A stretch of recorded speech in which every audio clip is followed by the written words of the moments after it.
जय श्री राम दोस्तों आज देश विदेश की प्रमुख खबरों में भारत में पश्चिमी बंगाल का चुनाव 23 अप्रैल को होगा। आज से चुनाव कार्य खत्म हो गया है और बूथों की पूर्ण तैयारी हो गई है और टीएमसी बीजेपी पूर्ण अलर्ट हैं और 23 अप्रैल को वहां मतदान होगा। प्रधानमंत्री मोदी इस समय वाराणसी में हैं और वहां पर 7800 करोड़ का प्रोजेक्ट वहां पर देंगे।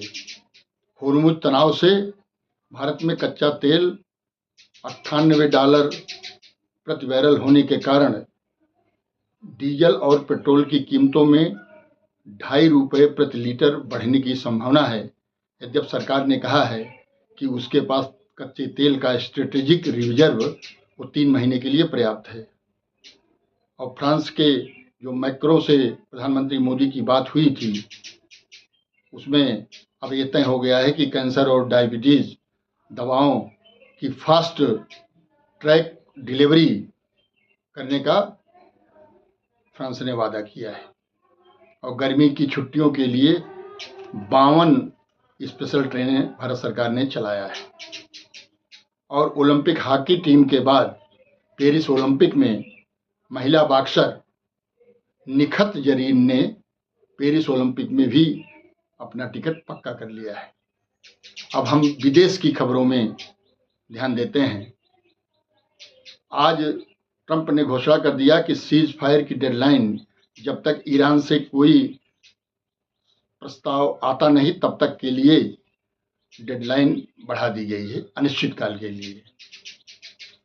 और दूसरे दौर की वार्ता में अब अभी रुकावटें आ रही हैं और ट्रंप ने कहा है कि ईरान में वहाँ की लीडरशिप में बड़ा मतभेद है, वह आपस में बटे हुए हैं, इसलिए कोई एक मत नहीं हो पा रहे हैं और इस कारण जो है वार्ता नहीं हो पा रही है और ना कोई एक मत बन पा रहा है। और जो अमेरिकी प्रतिनिधिमंडल है जिसकी अगुवाई जेडी वैंस साहब कर रहे हैं वो पूर्ण तैयार है और वो इस्लामाबाद आने के लिए कई बार फ्लाइट पकड़ने गए लेकिन उनको वापस आना पड़ा क्योंकि ईरान तैयार नहीं था। और ट्रंप ने भी कहा है कि जो नाकेबंदी है वो जारी रहेगी लेकिन सीज फायर रहेगा। अब इस नाकेबंदी से ईरान को तगड़ा झटका लगा है। इतने हमले हुए, इतनी बमबारी हुई, इससे नहीं, लेकिन जब ईरान की नाकेबंदी हो गई है तो अब ईरान जो है सकते में है। उसका रोजाना $500 मिलियन कच्चा तेल का नुकसान हो रहा है।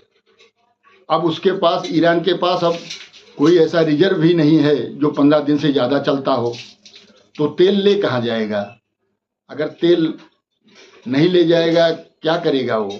तो उसको तेल के कुएं बंद करना पड़ेगा। अगर तेल का कुआं बंद हो गया तो जल्दी चालू नहीं हो पाता है, इसलिए ईरान भी अब काफ़ी संकट में है।